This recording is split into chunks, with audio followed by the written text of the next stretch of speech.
আউযুবিল্লাহি মিনাশ শাইতানির রাজিম। বিসমিল্লাহির রহমানির রহিম। রবিউল আওয়াল মাসের 12 তারিখে আমার রাসূল দুনিয়াতে আসেন এবং 12 তারিখে আমার রাসূল গত হন, সোমবার।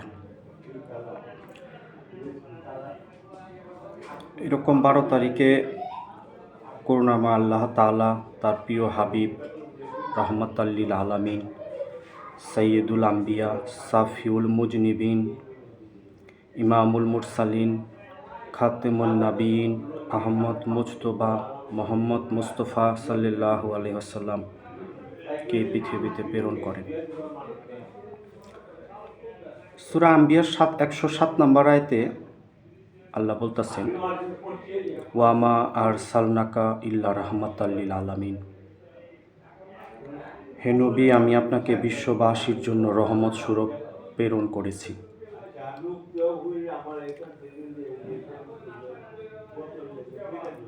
আমার রাসূল দুনিয়ার জন্য রহমত স্বরূপ। এরকম মুহাম্মদ সাল্লাল্লাহু আলাইহি ওয়াসাল্লাম ইরশাদ করেছেন, মান আহাব্বানি ফাকাত আহাব্বাহুল্লাহ। যে ব্যক্তি আমাকে ভালোবাসলো সে যেন আল্লাহ তাআলাকে ভালোবাসলো। এরকম মুসা নবী একদিন আল্লাহকে বলতেছে, আল্লাহ, আমি যদি আল্লাহ হইতাম, আপনি আল্লাহ যদি মুসা হতেন, কি চাইতেন? আল্লাহ বলতেছেন, মুসা, এটা সম্ভব না, আমার ক্ষমতা আমি কাউকে দিতে পারি না, দেওয়া যায় না। তো উনি অনেক বারবার প্রশ্ন করতেন, বিভিন্ন প্রশ্ন বারবার করতেন। এরকম একটা পর্যায়ে আল্লাহ উত্তর দিলেন, মুসা, তুমি যদি আল্লাহ হতে, আমি আল্লাহ যদি মুসা হতাম, সুস্থতা চাইতাম। আজকে দেখেন আমরা দুনিয়াতে কত কিছু চাই, কিন্তু সবচেয়ে বড় দামি চাওয়া হচ্ছে সুস্থতা। আল্লাহ আপনাকে আমাকে সুস্থ রেখেছেন, এটা আল্লাহর অনেক বড় দয়া। আমার রাসূল বলছে, নিচ দিকে তাকাও। এরকম যে একবেলা খায়, আপনি 2 বেলা খান, তার দিকে তাকান। যার 2টা চোখ নেই আপনার আছে, যার 2টা হাত নেই আপনার আছে, যার 2টা পাও নেই আপনার আছে। আমার রাসূল বলছে, নিজ দিকে তাকাও, সবাই আল্লাহর সৃষ্টি। এরকম কোরআন শরীফ আল্লাহ বলছেন, আমি যাকে ইচ্ছা কন্যা দান করি, যাকে ইচ্ছা ছেলে দান করি, যাকে ইচ্ছা ছেলে মেয়ে কোনোটাই দেই না। এটা আল্লাহর পক্ষ থেকে হয়, এটা কারো দোষ না, এটা আল্লাহর পক্ষ থেকে হয়। এবং মানুষ যখন ইন্তেকাল করেন, এরকম বলা হয়েছে, নবীগণ নিজ নিজ সম্মান অনুযায়ী ওনাদের রওজা পাকে আছেন। ওনারা গত হয়েছেন এটা মানবেন, এবং ওলি আল্লাহগণ ওনাদের রওজা পাকে আছেন। শহীদগণ, আল্লাহ বলছেন ওনাদেরকে মৃত বলবে না। এখন দুনিয়ার জিন্দিগি আর ওই জিন্দিগি এক না, ওনারা গত হয়েছেন এটা মানতে হবে। এই যে আজকে যারা সেরেকি মজমা সৃষ্টি করেন, কবরওয়ালার কাছে চাচ্ছেন, এরকম পীরের কাছে চাচ্ছেন, এরা দিতে পারবে না। আমার রাসূল বলছে, মানুষ যখন ইন্তেকাল করে, সে যদি মুমিন হয়, জান্নাতের সাথে কবরের সাথে তার সম্পর্ক হবে, সে ঘুম আসবে। আর যদি গুনাহগার হয়, নাফরমান হয়, তাহলে দোজখের সাথে তার কবরের সাথে সম্পৃক্ত, সেরকম আযাবে গ্রেপ্তার হয়ে যাবে, জাহান্নামের সাপ বিচ্ছু আসবে, আগুন আসবে, তার কিছু দেওয়ার ক্ষমতা থাকে না। তো আজকে যারা এরকম ওলি আল্লাহ ইন্তেকাল করছেন, তাদের রওজা পাক নিয়ে যারা মাতামাতি করেন, বাড়াবাড়ি করেন, তারা কিন্তু বলে যায়নি যে আমার কাছে তোমরা চাও।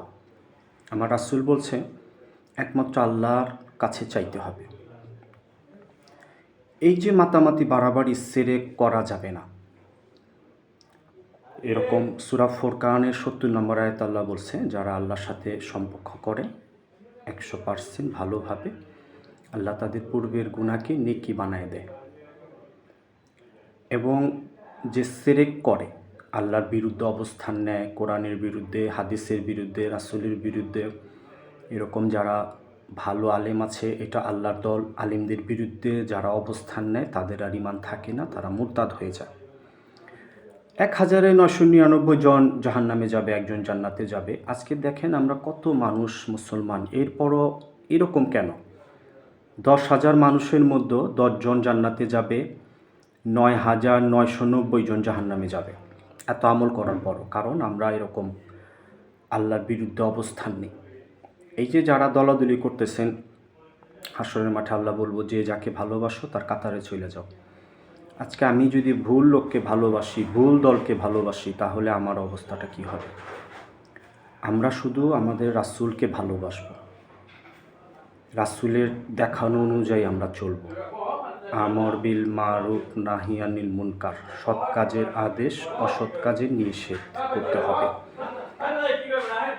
এই জন্য এই উম্মতের এত দাম। প্রত্যেকটা নবীর উম্মত আবেদ ছিল, ইবাদত করলেই হতো, কিন্তু মুহাম্মদ সাল্লাল্লাহু আলাইহি সাল্লামের উম্মত দায়ী উম্মত। আমাদের উপরে দায়িত্ব দিন প্রচার করা।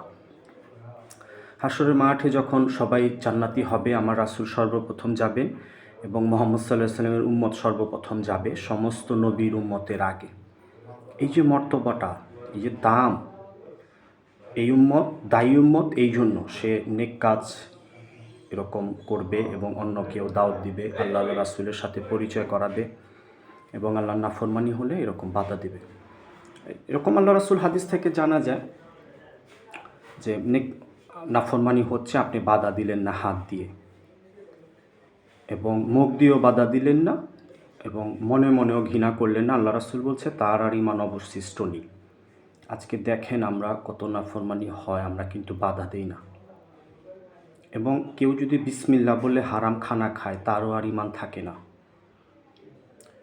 আজকে দেখেন আমাদের অবস্থাটা, আমরা কোন নবীর উম্মত আর আমরা কি করতেছি। এখানে প্রতিটা বয়ানই বলা হয়, বড় বড় আলিমরাও এই পর্যন্ত বলে নাই যে আল্লাহ ব্যতীত কাউকে সেজদা দিলে শিরক হয়। আমি একজন ছোট মানুষ, এরপরও আমার জ্ঞানে এরকম ধরা খায় যে আল্লাহ ব্যতীত কাউকে সেজদা দেওয়া যাবে না। শিরক এমন একটা বদ আমল, আল্লাহ সব গুনাহ এরকম জাহান্নামে জ্বালাবে, পুড়াবে। এরপরও সে এরকম দিলের মধ্যে আল্লাহ থাকলে জাহান্নাম অপারগ হবে যে আল্লাহ আপনার এই নাফরমান বান্দার সব নাফরমানি আমি জ্বালাইছি, কিন্তু তার দিলে যে আপনাকে তো আমি পুড়তে পারি না। সে একসময় জান্নাতি হবে। শিরকটা আল্লাহ রাসূল বলছে আল্লাহর জমিনের মধ্যে সবচেয়ে বড় জুলুম, সবচেয়ে বড় জালিম ওই ব্যক্তি যে আল্লাহর সাথে শিরক করে, এটা আল্লাহকে অপমান করা হয়। এরপর ভাবেন যে এই শিরক কিভাবে আমরা করতেছি। মানুষের গুনাহ হবে, আদম সন্তান গুনাহ করতে ভালোবাসে, আল্লাহর সম্মান, আল্লাহ ক্ষমা করতে ভালোবাসে। ক্ষমা এটা আল্লাহর সৌন্দর্য, আল্লাহর বরত্ব, আল্লাহর মহত্ব, আল্লাহর দয়া, ক্ষমা। এরকম তওবা, আল্লাহ রাসূল বলছে তওবা পড়া ওয়াজিব, কারণ আমরা নিয়মিত গুনাহ করি, এই জন্য আমরা নিয়মিত আস্তাগফিরুল্লাহ পড়ব। আল্লাহ রাসূল বলছে কেউ যদি আস্তাগফিরুল্লাহ পড়ে, এরকম তার গুনাহকে আল্লাহ এরকম মাফ করে দেন এবং ফেরেশতাদেরকে ভুলায় দেন, সেই গুনাহ যাতে না লেখে, সেই রাস্তাকে, সেই জায়গাকে ভুলায় দেন। আস্তাগফিরুল্লাহর এত পাওয়ার। নিয়মিত আমরা আস্তাগফিরুল্লাহ পড়ব, এবং আমরা যারা আল্লাহ ব্যতীত অন্য কাউকে সেজদা করি, এটা করা যাবে না। এই যে এরা নাম দিছে এরকম তাজিমি সেজদা, যে আমরা মসজিদে যে আল্লাহকে সেজদা দেই, সুবহানা রাব্বিয়াল আলা বলি, আমরা যখন আমাদের পীরকে সেজদা দেই তখন সুবহানা রাব্বিয়াল আলা বলি না। এগুলো একটা ভণ্ডামি। আপনার পায়ের কাছে যদি কেউ পড়ে, এটা অহংকার প্রকাশ পায়। আমার রাসূল বলছে যাররা পরিমাণ অহংকার যার ভিতরে থাকবে, এই অবস্থায় মারা যাবে, সেও জাহান্নামী। আপনি আদমকে পায়ে ফেলতেছেন, এটা অহংকারই প্রকাশ পায়। বাবা আদম সুফি আদম, লা ইলাহা ইল্লাল্লাহ আদম সুফিউল্লাহ, আল্লাহর নামের সাথে যার নাম, উনি সুফি আদম। ওনাকে ফেরেশতারা সেজদা করছেন, কোনো মানুষ করেনি। এই কোরআনে এগুলো আল্লাহ উল্লেখ করছেন, এই আয়াতগুলোই এই ভণ্ডরা বুঝায় মানুষের কাছ থেকে সেজদা নিতেছে। ও নেক, ওর ভাগ্যে যদি হেদায়েত না থাকে, ওর দিল যদি মোহর মারা থাকে, ও যদি চিরস্থায়ী জাহান্নামী হয়ে থাকে, ওই এগুলো করুক, আমি ওকে সেজদা দেব না। বাবা আদম, সুফি আদম, সেজদাটা উনার জন্য প্রযোজ্য ছিল। দুনিয়াতে আইসা, আমার রাসূলের তরিকাতে আইসা একজন আর একজনকে আর সেজদা দিতে পারবে না। যে সিহাসিত্তা বিশুদ্ধ 6টা হাদিস, বুখারী, মুসলিম, তিরমিজি, আবু দাউদ, ইবনে মাজাহ, নাসাই এবং আরও অসংখ্য হাদিস আপনারা ঘাটেন, দেখেন, কোথাও আমার রাসূল সেজদা নেয়নি। 63 বছর হায়াতি জিন্দিগিতে উনি কখনো সেজদা দিচ্ছেন, নিছেন আল্লাহ ব্যতীত? আপনারা একটা প্রমাণ দেখান। কোরআনে এরকম অনেক কিছু আছে, আমার রাসূল এটা উনি পরীক্ষিত, আমার রাসূল যেভাবে করছে সেভাবে করতে হবে। আপনি কোরআনে তো অনেক নাজায়েজ জিনিসও আছে, এটা আল্লাহ উল্লেখ করছেন, তার মানে এই না যে আপনাকে মানতে হবে। বাবা আদমকে আল্লাহ সেজদা করাইছেন, এটা আল্লাহর উদ্দেশ্য ছিল, আমি আমার আদমকে সেজদা করাবো, যেহেতু ফেরেশতারা নিষেধ করছিল আদমকে সৃষ্টি করাতে বাধা দিছিল। আল্লাহ, আপনি অন্য কাউকে সৃষ্টি করবেন না, আমরাই তো আপনার ইবাদত বন্দিগিতে মশগুল আছি, অন্য কাউকে আপনি কেন সৃষ্টি করবেন? তখন এরকম ফেরেশতাদের কথা আল্লাহ শুনেনি, এরকম বাবা আদমকে আল্লাহ সৃষ্টি করছেন এবং সম্মান দিচ্ছেন। প্রতিটা সৃষ্টি আল্লাহ কোন শব্দ ধারা করছেন? বাবা আদমকে নিজ হস্তে বানাইছেন এবং আল্লাহর কুদরতি জবান দিয়া এরকম বাবা আদমের রূহ ফুঁকে দিচ্ছেন বাবা আদমের বুকে।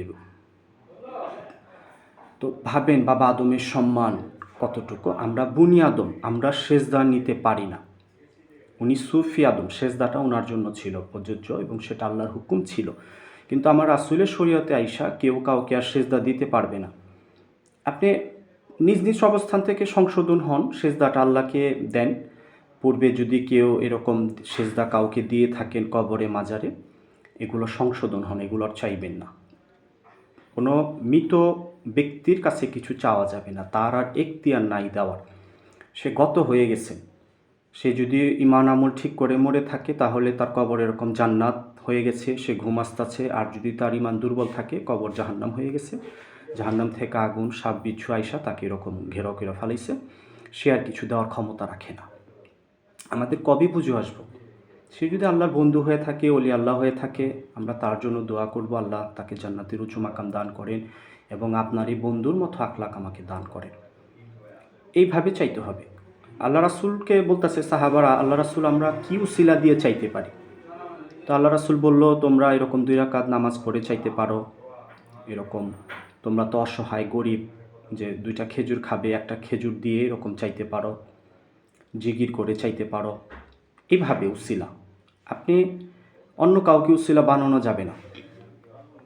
আমার রাসূলকে ফলো করতে হবে, রাসূলের তরিকার বাহিরে কোনো আমল করা যাবে না, সেটা বেদাত। আস্তাগফিরুল্লাহ পড়লে একটা কাফিরকে আল্লাহ মাফ করে, লা ইলাহা ইল্লাল্লাহ মুহাম্মাদুর রাসূলুল্লাহ পড়লে আল্লাহর সাথে সম্পর্ক হয়ে যায়। কিন্তু বেদাতকারী এত রিস্ক, আমার রাসূল বলছে বেদাতকারী তওবা আল্লাহ কবুল করে না। আমার রাসূলের তরিকার বাহিরে যে আমলগুলো, সেগুলো বেদাত করা যাবে না, কোনো অবস্থাতেই না। আপনি কবরে মোমবাতি দিলেন, এটা বেদাত হয়ে গেল।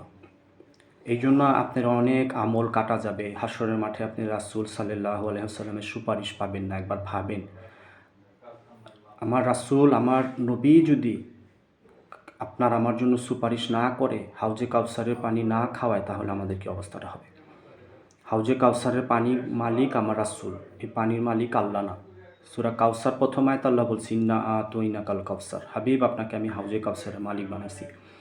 আমরা যদি বেদাত করি, তাহলে হাশরের ময়দানে আমার রাসূল আমার হাত ধরবেন না, আমাকে হাউজে কাউসারের পানি খাওয়াবেন না। উনি দূর হও বইলা দিব। একবার ভাবেন তখন আমার অবস্থাটা কি হবে। কারণ আল্লাহ এরকম বলবেন, হাবিব, আপনি হাশরের মাঠে নামেন, আমি কাহার রূপ ধারণ করছি, কাহারও না, কিন্তু আপনি যার হাত ধরবেন সে জান্নাতুল ফেরদাউসে যাবে, নিবেন, আমি তাকে আটকাবো না। কিন্তু আপনি যাকে হাশরের ময়দানে রেখে যাবেন, তার আর বাঁচার সুযোগ নাই। একবার ভাবেন যে আমরা যদি নিয়মিত বেদাত করি, যে আমলটা আমার রাসূল করে নাই, সে আমলটা করাই বেদাত। এরকম সেরেক করলে আল্লাহকে অপমান করা হয়। আপনি কবরে সেজদা দিলেন, সেরেক করলেন, আল্লাহকে অপমান করলেন। আপনার সারা একটা সেজদা দিলে আপনি 60 বছরের ইবাদত বন্দেগী বাতিল হয়ে গেল। আপনি যা করছেন সব বাতিল, কারণ আপনি দিলে অন্য কাউকে স্থান দিচ্ছেন। আল্লাহ যখন আপনার দিলের দিকে তাকাবে দেখবে আল্লাহ নেই। একবার ভাবেন, একটা সেজদা যদি আল্লাহ ব্যতীত কোনো কবরে এরকম কোনো ব্যক্তিকে দেওয়া হয়, আমার রাসূল বলছে সে মুরতাদ হয়ে গেল, তার আর কোনো নেকি অবশিষ্ট রইল না। একবার ভাবেন যে আমরা হেসে খেলে নিজের ঈমানকে নষ্ট করতেছি, নিজের আমলকে নষ্ট করতেছি। আপনি কোরআনে যেটা আছে, আমার আম্বিয়াগণ, আমার নবীগণ মৃত নয়, আমার ওলি আল্লাহগণ মৃত নয়, শহীদগণ মৃত নয়, তাদেরকে আল্লাহ সম্মান দিছেন। তারা আল্লাহর কাছে জীবিত, তারা দুনিয়ার জীবিত না, দুনিয়া থেকে তারা গত হয়েছেন, ইন্তেকাল করেছেন। ইন্তেকাল এটা দুইটা কাল। আমার রাসূল বলছে যখন দুনিয়া থেকে মানুষ চোখ বন্ধ করে আখেরাতে চলে যায়, ইন্তেকাল, কাল পরিবর্তন হয়ে যায়, দুনিয়ার সাথে তারা সম্পর্ক থাকে না। আমার রাসূল হায়াতুন নবী, উনি আছেন উনার সম্মান অনুযায়ী উনার রওজা পাকে, কিন্তু দুনিয়ার হায়াত আর ওই আখেরাতের হায়াত এক না, উনি পর্দা করেছেন, এটা মানবেন। আজকে আমরা দেখেন কি পরিমাণ আল্লাহর নাফরমানি করি। এরকম যে কোনো ইবাদত আমার রাসূলের তরিকার বাহিরে করা যাবে না। খাতামুন নবিয়ুন, উনি শেষ নবী, উনার পরে আর নবী আসবেন না। আল্লাহ ব্রেকেট টাইনা দিছে, উনার আদর্শের বাহিরে যাওয়া যাবে না। আমার রাসূল এত সম্মানী, এরকম জান্নাতের 8টা ঘেটে লেখা লা ইলাহা ইল্লাল্লাহ মুহাম্মাদুর রাসূলুল্লাহ সাল্লাল্লাহু আলাইহি ওয়াসাল্লাম। একবার ভাবেন আমার রাসূলের দাম কত। এরকম 8টা জান্নাতের ভিতরে আল্লাহ ফেরেশতাদেরকে দাঁড় করায় রাখবেন যে মোহাম্মদ আমার হাবিব যদি দরজা ঠকঠক করে তোমরা জান্নাতের গেট খুলবে, তা না হয় খুলবে না। একবার ভাবেন আমার রাসূলের দাম কত। আমি সেই নবীর উম্মত, আপনি সেই নবীর উম্মত। দলাদলি বাদ দেন, শুধু ইনসাফ কায়েমের জন্য, কোরআনের আইন প্রতিষ্ঠার জন্য আপনি লড়েন, একা লড়েন। আপনি হাসরের মাঠে বলতে পারবেন যে আল্লাহ আপনার কোরআনের আইন প্রতিষ্ঠা করার জন্য আমি এরকম লড়ছি। সবচেয়ে দামি ইবাদত এরকম। আমার রাসূল গণতন্ত্র করছেন, আমার রাসূল রাজনীতি করছেন, কি কোরআনের আইন প্রতিষ্ঠা করতে চাইছেন, এরকম ইনসাফ প্রতিষ্ঠা করতে চাইছেন। আজকে আপনি যে দল করতেছেন সেই দলটা যদি আল্লাহর দল না হয়ে থাকেন এবং এই অবস্থা আপনি মারা যান সংশোধন না হয়ে, হাসরের মাঠে এরকম আমার রাসূল আপনার হাত ধরবে না। তাহলে আপনার আমার অবস্থা কি হবে? আজকে দুনিয়াতে আমরা দুঃখে সুখে এরকম দিন কাটাচ্ছি, এরকম কষ্টের পরে সুখ আসে, কিন্তু আমার রাসূল বলছে মানুষ যখন ইন্তেকাল করে আখেরাতে তার দুইটাই স্থান, হয় জান্নাত না হয় জাহান্নাম। একবার ভাবেন যে সামনে আমাদের কি জিন্দেগি আসতেছে, আমাদের খবর নাই। আমরা একটু সংশোধন হই। আমার রাসূলের চাওয়া ছিল কি করে আল্লাহর বান্দারা আল্লাহর সাথে মিলবে, কি করে চিরস্থায়ী জাহান্নাম থেকে বেঁচে জান্নাতি হবে, এটা আমার রাসূল চাইতেন। সেই নবীওয়ালা দিল হতে হবে আমাদের। আজকে আমরা দুনিয়ার স্বার্থ নিয়ে ব্যস্ত, একজন আরেকজনকে ভালো উপদেশ দেই না, এটা বলতে হবে। আপনি যেটা সহি হাদিস কোরআনে জানেন সেটা অপর ভাইকে পৌঁছায় দিতে হবে। আলেম হওয়ার শর্ত না, সবাই আলেম হতে পারে না। যেটা আপনি জানেন সহি সেটা অপর ভাইকে পৌঁছায় দিবেন। আমার রাসূল বলছে যে আমার পক্ষ থেকে যেটা তুমি জানো তুমি পৌঁছায় দিবা, তা না হলে আমি হাসরের মাঠে তোমাকে ধরব। যেহেতু আমরা দায়ী উম্মত, আমরা একটু সংশোধন হই।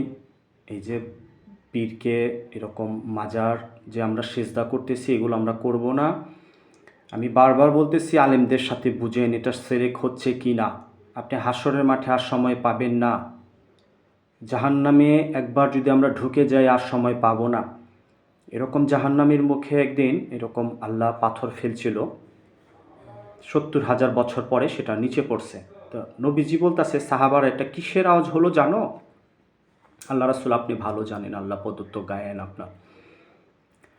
দোজকের মুখে আল্লাহ এরকম একটা পাথর ফেলছিল, 70,000 বছর পরে জাহান্নামের নিচে আইসা পৌঁছাইল। একবার ভাবেন যে জাহান্নামের অবস্থাটা, 70,000 বছর লাগবে শুধু নিচে পড়তে। জাহান্নামের যে দেওয়ালটা এরকম 500 বছরের পথ চওড়া। একটু দিল আল্লাহকে রাখেন। যারা ইবাদত করে তাদের কেউই ভালো লাগে না, তারপরও তারা এই জন্য করে যে আমার রব আমাকে বিনা দরখাস্তে সৃষ্টি করছেন, আমরা তার ইবাদত করব। তাহলে কী লাভ হবে? আখেরাতে আমি জাহান্নাম থেকে বেঁচে জান্নাতি হব। এই যে যারা নামাজ পড়ে ইবাদত করে, ভাইবেন না সবারই ভালো লাগে, করতে হয়। এটাই নফসের সাথে জিহাদ, মনের বিরুদ্ধে। মন চাই জিন্দিগি করা যাবে না, রব চাই জিন্দিগি করতে হবে। এই যে মুয়াজ্জিন ডাকতেছে হাইয়াল সালাহ হাইয়াল আল ফালাহ, নামাজের জন্য এসো, কল্যাণের জন্য এসো, এটা তো মুয়াজ্জিন ডাকতেছে না, এটা আল্লাহ ডাকতেছেন আপনাকে আমাকে, যে আসো বান্দা আমার কুদরতি পদতলে সেজদা দাও, আমি বড়, আল্লাহু আকবার, ইয়া কাদিরু সর্বশক্তিমান, আমার কুদরতি পদতলে সেজদা দাও, বিনিময়ে তুমি জান্নাতি হবে, জাহান্নাম থেকে বাঁচবা। এখন আল্লাহ আপনাকে আমাকে তো সৃষ্টি করেই ফেলছেন, এখন আমরা যদি বলি আল্লাহ কেন সৃষ্টি করলো, এটা বলে আমরা বাঁচতে পারবো না। আমাদের কাজ হচ্ছে সত্য সমস্যাতেও আমরা আল্লাহর সাথে সম্পর্ক রাখবো, আল্লাহ ব্যতীত কাউকে দিলে রাখবো না। আমরা বেশি বেশি আল্লাহর জিকির করব, আল্লাহর কুদরতি পদতলে বেশি বেশি সেজদা দেব, 5 ওয়াক্ত নামাজ পড়ব এবং বিভিন্ন যে আরও নামাজ আছে সুন্নত নফল, এগুলো আমরা বেশি বেশি পড়ব। সবচেয়ে দামি ইবাদত নামাজ। এরকম জিবরাইল আলাইহিস সালামকে আল্লাহ সৃষ্টি করলেন, তখন জিবরাইল আলাইহিস সালাম বলল, আল্লাহ আপনি কিসে খুশি হন? আল্লাহ বলতেছে আমি সেজদাতে খুশি হই। জিবরাইল আলাইহিস সালাম এরকম 30,000 বছর একটা সেজদা দিলেন, মাথা ওঠালেন, এরকম জিবরাইল আলাইহিস সালাম বলতেছে, আল্লাহ এর থেকে বড় সেজদা কি আর কেউ দিতে পারবে? আল্লাহ বলতেছে, হা জিবরাইল, আমার হাবিবের উম্মত, 1 রাকাত নামাজে 2টা সেজদা তোমার 30,000 বছর থেকে দামি। একবার ভাবেন আমরা কোন নবীর উম্মত, আমাদের দাম কত। আমরা একটু ইবাদত বন্দিগি করি, যে যে অবস্থায় আছি আমরা আল্লাহর সাথে সম্পর্ক করি, বান্দার হক বান্দাকে দিই, আল্লাহর হক আল্লাহকে দিই, আমার কাছে যে বান্দারা যে ঋণ আছে, আমি ঋণগ্রস্ত, সেগুলো আদায় করি।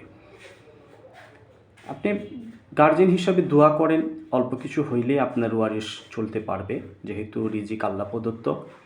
আপনি ভালো শিক্ষা দেন, আল্লাহর সাথে সম্পর্ক করেন। আল্লাহ রাসূল বলছেন নামাজের সাথে রিজিকের সাথে সম্পর্ক, জিকিরের সাথে রিজিকের সাথে সম্পর্ক, নেক কাজের সাথে রিজিকের সাথে সম্পর্ক। আপনি ভালো শিক্ষা দিয়ে যান, রিজিক আল্লাহ দিবে, আল্লাহ পরব না। ইয়া রাজ্জাকু, আল্লাহ উত্তম রিজিক দাতা। আপনি অন্যের ধন দৌলত টাকা পয়সা জাগা জমি মেরে খেয়ে যে দিয়ে যাবেন সন্তানদেরকে, এই সন্তানরা আখেরাতে আপনার একটা নেকিও দিবে না। এরকম সূরা নিসা আল্লাহ বলছে, সেদিন তাদের বাপ মা ভাই বোন বিয়ে বাচ্চা কেউ কারো কাজে আসবে না। একবার ভাবেন, তাদের একটাই বাক্য থাকবে, ইসরাফিল আলাইহিস সালাম যখন দ্বিতীয়বার ফু দিবেন, সর্বপ্রথম আমার রাসূল উঠবেন, পর্যায়ক্রমে আমরা উঠব। আমাদের মুখে একটাই কথা থাকবে, ইয়া নাফসি ইয়া নাফসি, আমার কি হবে আমার কি হবে। একবার ভাবেন কি কঠিন একটা মুহূর্ত, আর কোনো কথাই নেই। আপনি আপনার স্ত্রীর কাছে যাবেন, আমি 60 বছর তোমার দায়িত্ব পালন করছি, তুমি কি একটি নেকি আমাকে দিবা? সে বলবে না, আমার বিবাহই হয়নি। চিনবে আপনাকে, কিন্তু অস্বীকার যাবে। একবার ভাবেন, আপনি সেই ফ্যামিলির জন্য নিজের ঈমান আমলকে ধ্বংস করতেছেন, এটা করা যাবে না। আমরা আল্লাহর হক আল্লাহকে দেব, আল্লাহর যত ফরজ আহকাম আছে আমরা এগুলো মানব, এবং আমি যদি কারো ক্ষতি করে থাকি এগুলো আদায় করি। অল্প হলে মানুষের চলে, একটা মানুষের অনেক লাগে না। আমার রাসূল এরকম শুয়ে রয়েছে, পিঠে এরকম পাটির দাগ, খেজুর গাছের ছাল। এরকম ওমর রাদিয়াল্লাহু আনহু বলতেছে, আল্লাহ রাসূল একটু সুখ চান আল্লাহর কাছে। আমার রাসূল ধমক দিছে, ওমর জান্নাত আমাদের জায়গা, জাহান্নাম কমিনের, যারা এরকম কাফের মুশরিক মুনাফিক, এরকম দুনিয়াটা তাদের জন্য এরকম জান্নাত আল্লাহ বানাই দিছে, আর আমাদের জন্য আখিরাত জান্নাত, দুনিয়া আমাদের জন্য না। তখন ওমর রাদিয়াল্লাহু আনহু সংশোধন হলেন। একবার ভাবেন যে দোজাহানের বাদশাহ, সারওয়ারে কায়নাত, যাকে সৃষ্টি না করলে আল্লাহ কিছুই সৃষ্টি করতেন না, সেই নবী শুয়ে রয়েছে, পিঠে এরকম খেজুর ছালের দাগ পিঠে বৈশা গেছে। একবার ভাবেন যে আমার রাসূল কী পরিমাণ দুঃখ কষ্ট এরকম জীবনযাপন করছেন, সাহাবারাও করছেন, আমার রাসূলকে ফলো করতেন। আজকে আমাদের অবস্থাটা দেখেন, আমরা কিভাবে রাজকীয়ভাবে জীবনযাপন করতে চাই। এইভাবে যদি আমরা মরি, আমরা তো কষ্ট, এরকম জাহান্নামী হওয়ার সম্ভাবনা থাকবে। আমরা প্রত্যেকে নিজ নিজ অবস্থান থেকে সচেতন হই। আমার রাসূল বলছে, আমাকে যে ভালোবাসবে, এরকম পানি, বৃষ্টির পানি যেরকম উপর থেকে নিচে পড়ে, দারিদ্রতা সে এরকম ভালোবাসবে। আজকে আমাদের অবস্থা দেখেন, কোন নবীর উম্মত আমরা কি করতেছি। আমরা একটু সংশোধন হই, আমার রাসূলকে ফলো করি, সাহাবাদের জীবনী ফলো করি। প্রত্যেকটা মানুষের উচিত সাহাবাদের জীবনী পড়া, যে তারা কি পরিমাণ দুঃখ কষ্ট করছেন। অনেকেই বলে আমার রাসূল করছে আমাদের জন্য, ব্যাপারটি এরকম না। রাসূলকে আমাদের ফলো করতে হবে। সাহাবারা করছেন আল্লাহকে এবং আল্লাহ রাসূলকে খুশি করার জন্য, এটা আমাদেরও করতে হবে। সামনে কবরে জিন্দেগি আসতেছে, এরকম আমরা সবাই প্রস্তুতি নিই। আমার কাছে একজনে 20,000 টাকা পাবে, আমি দিয়ে দিই আমার যদি সামর্থ্য থাকে। এই টাকাটা যদি আমি না দিয়ে যাই এবং হাসরের মাঠে ও তো আমাকে ধরবে। আল্লাহ রাসূল বলছে, একটা কাফেরের অসহায়, কাফেরের আর্তনাদ আল্লাহ শুনে। তাহলে যদি একটা মুসলমানের ক্ষতি আমি করে যাই, তাহলে আমার অবস্থাটা কী হবে? আল্লাহ কাহার রূপ ধারণ করবেন ঠিক আছে, কিন্তু উনি ইনসাফ করবেন। উনি এই ন্যায় বিচারের মানদণ্ড, তুলাদণ্ড আল্লাহ রাসূল বলছে, এটাতে উনি নেকি এবং গুনাহ মাপবেন। যদি আমার গুনার পাল্লায় একটা গুনাহ ভারী হয়ে যায়, তাহলে আমি জাহান্নামী হব। একবার ভাবেন কি অবস্থা, কি পরিমাণ সূক্ষ্ম বিচার আল্লাহ করবেন।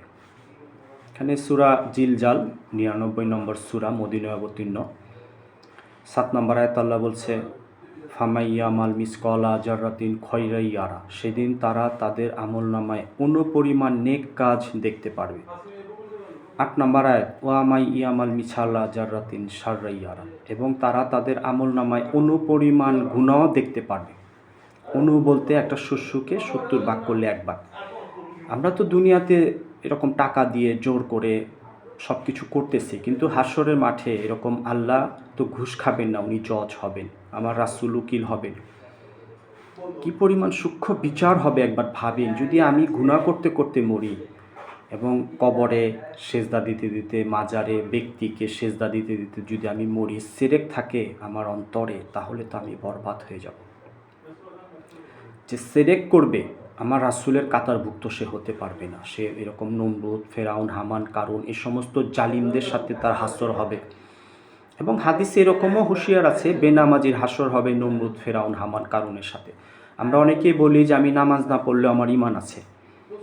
বেনামাজি জাহান্নামী হবে, এইটাই সহিহ হাদিস। বেনামাজির হাসর হবে নমরুদ, ফেরাউন, হামান, কারুন, যে জালিম আছে কোরআনে, যে 7 জালিম, এদের সাথে আপনার হাসর হবে, আমার হাসর হবে। নামাজ পড়তে হবে। আমার রাসূল বলছে যে নামাজ পড়ে না, আল্লাহর সাথে তার কোনো সম্পর্ক থাকে না। এই যে আমরা সূরা ফাতিহা অর্থ সূচনা, শুরু, আমরা সূরা ফাতিহা পড়ি, আমার রাসূল বলছে, আল্লাহর হাবিব তোমরা এরকম সুন্দরভাবে সূরা ফাতিহা পড়ো। এটা আল্লাহর সাথে কথা বলা হয়। এই যে আমরা যে সূরা পড়ি কেরাত, এটা আল্লাহর সাথে কথা বলা হয়। আপনি পড়লেন আলহামদুলিল্লাহি রাব্বিল আলামিন, আল্লাহর সমস্ত প্রশংসা আপনার জন্য। এটা আল্লাহ উত্তর দেয়, হ্যাঁ বান্দা, আমারই তো প্রশংসা, তোমাকে আমি বিনা দরখাস্তে সৃষ্টি করছি। আর রহমানুর রাহিম, আপনি অতি দয়ালু। আল্লাহ বলে, আমিই তো দয়ালু, তোমাকে আমি দয়া করি। এত নাফরমানি করো, এখনও আমি তোমার রিজিক বন্ধ করিনি। মালিক ইয়াউমিদ্দিন, আপনি বিচার দিবসের মালিক। আল্লাহ বলে, আমিই তো বিচার দিবসের মালিক। হাসরের ময়দান আল্লাহ এরকম দুনিয়াকে হাতে নেবেন। আচ্ছা, কোনো জালিম বাদশা রাজা আমার সাথে মোকাবেলা করবে? ইয়াকা নাবুদু ও ইয়াকা নাস্তাইন, আমরা শুধু আপনার ইবাদত করি, আপনার কাছে সাহায্য চাই। ইহদিনাস সিরাতাল মুস্তাকিম, আমাদেরকে সরল পথে পরিচালিত করুন। সিরাতাল্লাযিনা আনআমতা আলাইহিম, যাদেরকে আপনি নিয়ামত দান করেছেন। গায়রুল মাগদুবি আলাইহিম ওয়ালাদ-দালিন, যারা পথভ্রষ্ট, অভিশপ্ত, আল্লাহর নাফরমান, আপনার নাফরমান, তাদের পথে নয়। আমার রাসূল বলছে সাহাবারা, যখন তোমরা সূরা ফাতিহা পড়ো, সুন্দরভাবে পড়বে, স্বয়ং আল্লাহ এটার উত্তর দেয়। আজকে দেখেন অনেক মানুষ আছে 3 মাস, 6 মাস, 9 মাস হয় সে মসজিদে যায় না, তার মানে আল্লাহর সাথে তার কোনো সম্পর্কই নেই। আমার রাসূল যখন মেরাজে গেলেন, আরশে আজিমে 50 ওয়াক্ত নামাজ দেওয়া হয়েছিল, সে এরকম আসলো 50 ওয়াক্ত নামাজ নিয়ে। এরকম একটা সময় এরকম কয়েকজন নবী তাকে ধরছেন যে আল্লাহ রাসূল, আমার উম্মত 2 ওয়াক্ত নামাজও পড়তে পারেনি, আপনার উম্মত 50 ওয়াক্ত পড়তে পারবে না। তো পর্যায়ক্রমে এরকম কমে 5 ওয়াক্ত হলো। এরকম আল্লাহর পক্ষ থেকে তার হাবিবকে জানানো হলো, হাবিব আপনি তো মেরাজ করে গেলেন, আমি আপনাকে দাওয়াত দিয়ে আনছিলাম, কিন্তু আপনার উম্মত, আমার বান্দারা যারা 5 ওয়াক্ত নামাজ পড়বে, তাদের সাথে আমি আল্লাহর 5 বার মেরাজ হবে। তো একবার ভাবেন, স্বয়ং আল্লাহই বলতেছে যে হাবিব, আপনাকে আমি আরশে আজিমে এনে মেরাজ করলাম, আপনার সাথে দেখা হলো, কথা হলো। আর আমার বান্দা আপনার উম্মতের সাথে আমার 5 বার কথা হবে, দেখা হবে। একবার ভাবেন, সেই দেখা সাক্ষাৎ আমাদের নেই। সামনে কদর আসতেছে, রমজান মাস চলতেছে। এরকম আমার রাসূল বলছে, রমজান মাস কোরআন নাজিল হয়েছে। এরকম কদরের রাত্রি, একটা রাত্রি 1000 মাস হতে উত্তম। 1000 মাস 83 বছর 4 মাস হয়। যেহেতু আমার রাসূলের উম্মত দুর্বল আমরা, সেই ক্ষেত্রে এই কদরের রাত্রিটা আমাদেরকে দেওয়া হয়েছে মুহাম্মদ সাল্লাল্লাহু আলাইহি ওয়াসাল্লামের উম্মতের। ইতিপূর্বে এই কদরের রাত্রি অন্য কোনো নবীর উম্মতকে দেওয়া হয়নি। সামনে আমাদের কদরের রাত্রি আসতেছে। আমরা 21, 23, 25, 27, 29 আমরা এই রাত্রিগুলোকে জেগে ইবাদত করব। আমার রাসূল বলছে, একটা কদরের রাত্র যদি কারো ভাগ্যে নসিব হয়ে যায় তাহলে তার সমস্ত গুনাহ মাফ। তাহলে 1000 মাস সে ইবাদত করলো, 83 বছর 4 মাস। 83 বছর 4 মাস আমরা হায়াত পাই না। আমরা চেষ্টা করব কদরের রাত্রে ইবাদত করবার, এবং নিয়মিত যারা রোজা রাখতেছি রাখবো, এবং যারা রাখি না তারা চেষ্টা করব। হাশরের ময়দানে রাইয়ান নামক একটা গেট থাকবে, একমাত্র রোজদাররাই গেটটা দিয়ে জান্নাতে প্রবেশ করবে। যারা রোজা রাখেন না তারা এই গেটটা দিয়ে প্রবেশ করতে পারবেন না। একবার ভাবেন, 5টা খুঁটির উপরে ইসলাম: কালেমা, নামাজ, রোজা, হজ, জাকাত। এখন হজ জাকাত যদি আপনার টাকা না হয় আপনার উপরে ফরজ না। কালেমা, নামাজ, রোজা আমরা নিয়মিত জিকির করবো, লা ইলাহা ইল্লাল্লাহ মুহাম্মাদুর রাসূলুল্লাহ, 5 ওয়াক্ত নামাজ পড়ব এবং রমজান মাসে রোজা রাখব। কেউ যদি রোজা না রাখে, আমার রাসূল বলছে সে জাহান্নামী হওয়ার সম্ভাবনা আছে। এবং আমার রাসূল এও বলছে, হুঁশিয়ার, ওই ব্যক্তি ধ্বংস হোক যে রমজান মাস পেল রোজা রাখলো না। ওই ব্যক্তি ধ্বংস হোক যে রমজান মাস পেল রোজা রাখলো না। একবার ভাবেন, আমার রাসূল হুঁশিয়ার করছেন। সাহাবাদের কীরকম বলতেছে আল্লাহ রাসূল? সাহাবারা জানো সম, ক্ষুদা, রোজা কার ইবাদত, কার আমল? আল্লাহ রাসূল আপনি ভালো জানেন। তখন আল্লাহ রাসূল বলল, এই যে ক্ষুদা, এটা আল্লাহর ইবাদত, আল্লাহর কোনো খানার প্রয়োজন পড়ে না। আপনি ভাবেন, আল্লাহর আমলটা আপনার দেহে আপনি জড়াইছেন, আপনার অঙ্গে এরকম আয়ত্ত করছেন। কত দামি ইবাদত! কত সুস্থ ছেলে পেলেরা আজকে রোজা রাখতেছে না। আপনি যে মুসলমান তার পরিচয় কি? আপনি 11 মাস খাবার খেলেন, একটা মাস একটু কষ্ট করবেন, এটা পারলেন না। জান্নাত বড় নাজ নেয়ামতপূর্ণ জায়গা। বাবা আদমের মতো 60 হাত লম্বা, 7 হাত চওড়া, মুসা নবীর মতো শক্তি, দাউদ নবীর কণ্ঠ, ঈসা নবীর 33 বছরের যৌবন, এরকম ইউসুফ নবীর সৌন্দর্য। একবার ভাবেন যে কত নাজ নেয়ামত আমাদেরকে দেওয়া হবে। আপনি কত খাবার খাবেন। বাবা আদমের মতো 60 হাত লম্বা, 7 হাত চওড়া এই বডিটা কত খাবার খাবে, কত নিয়ামত আল্লাহ দিবে। এটা এমনি এমনি হবে না। আল্লাহর সাথে সম্পর্ক করতে হবে, আল্লাহর জন্য ত্যাগ স্বীকার করতে হবে। আপনি ওলিদের জীবনী ফলো করেন, তারা দুনিয়াকে পায়ের তলায় রাখছে, পেটে ক্ষুধা, দিলে আল্লাহ রাসূল, তারা কালফি জিগির করছে, 24 ঘন্টা জিগির। তারা একটু রেস্ট নিতেন, তারপরও তাদের দিলে এরকম জিগির জারি থাকতো। একবার ভাবেন যে তারা আল্লাহর ওলি এমনি এমনি হয় নাই। যেহেতু 3 ব্যক্তির গুণ আল্লাহ বলছে, কারিমুন কাতিবিনকে লেখবা না, ঘুমন্ত ব্যক্তি, শিশু, পাগল। আপনি আমি 3 ব্যক্তির মধ্যে পড়ি না, তাহলে আমাদের কঠিন হিসাব হবে। নামাজ এমন কঠিন ইবাদত, আপনি স্ট্রোক করছেন, আপনার কোনো হাত পাও কাজ করে না, শুধু ব্রেন কাজ করে। এই অবস্থাতেও আপনাকে নামাজ আদায় করতে হবে। হাশরের মাঠে আমার রাসূল বলছে, সর্বপ্রথম নামাজের হিসাব নিবেন আল্লাহ।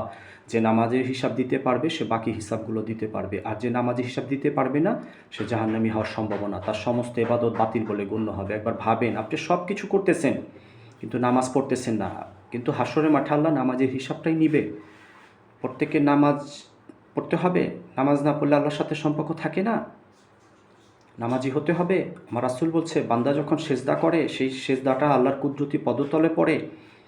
কোনো ইবাদত নাই আল্লাহর এত কাছে যাওয়ার, একমাত্র নামাজ, সেজদা। আমার রাসূল যখন গত হচ্ছেন, আজরাইল তার দেহে ঢুকছেন, এই মুহূর্তে আমার রাসূল বলতেছেন, উম্মত সালাত কায়েম করো, উম্মত সালাত কায়েম করো, উম্মত নামাজ পড়ো, উম্মত নামাজ পড়ো। এই যে যারা ভণ্ড পীর সাজে, এগুলো কথা শুনেন না? কোরআনে নামাজ নেই, রোজা নেই, এগুলো বলে, এগুলো শুনবেন না?